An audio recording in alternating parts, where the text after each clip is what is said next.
On va poursuivre avec Engie. Le titre de l'énergéticien est puissant sur 2025 avec une envolée de 41% depuis début janvier et une flambée de 20% depuis 3 mois. Tout à fait. Et là, la dernière flambée dont vous parliez, eh bien, elle est très bien illustrée par le graphique que vous avez là, à savoir, eh bien, la zone dans laquelle on travaille aujourd'hui, on se trouve, qui est cette zone, ce range, on va en parler, entre 21,48 € et 22,05 €, qui est déjà une belle performance quand on venait de cette zone des 17, 17,40. Et là, on est depuis, eh bien, maintenant un bon mois à l'intérieur de cette zone de range.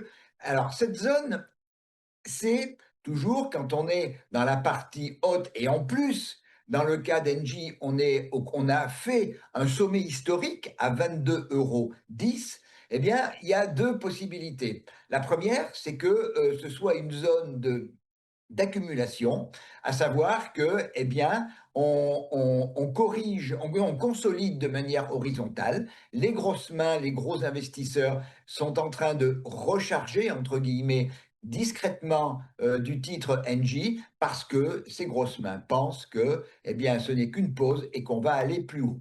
Ce schéma, il est également illustré par le retracement le retracement de Fibonacci de la dernière impulsion haussière, cette impulsion qui a démarré au mois d'octobre sur la zone des 19,50 €, qui est allée donc au sommet historique à 22,10, et la consolidation se fait de manière extrêmement propre et le bas du range correspond exactement au retracement 23,6 de Fibonacci. Donc ça, ces niveaux de 23,6, c'est à la limite le premier niveau d'un schéma de retracement.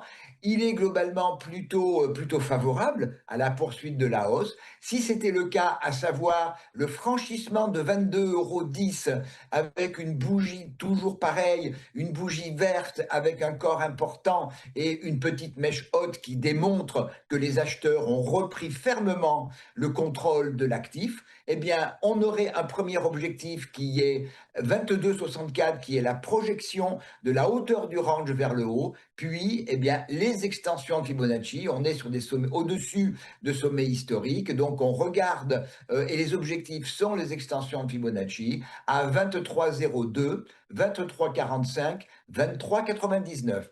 A contrario, ça peut être également cette zone de consolidation horizontale, ça peut être une zone de distribution, à savoir que, eh bien, les gros investisseurs pensent a contrario que l'actif, eh bien, il a donné tout ce qu'il pouvait donner et que le risque majeur est un risque de rupture de cette zone. À ce moment-là, donc, on est dans un schéma de distribution et là, le premier objectif serait parallèlement au schéma de projection de la hauteur du range, cette fois vers le bas, en direction donc de 20,90 €. Et puis si 20,90 € ne tenait pas, eh bien en dessous, ce serait 20,03 € et 19,54 € qui est l'origine du dernier rallye après la dernière consolidation elle-même horizontale. J'ai mis également les bandes de Bollinger parce que elles sont actuellement très refermées. Ça veut dire qu'on peut encore évoluer quelques jours de cette manière-là, hein, en restant à l'intérieur de cette petite zone, hein, entre 21,48 et 22,05.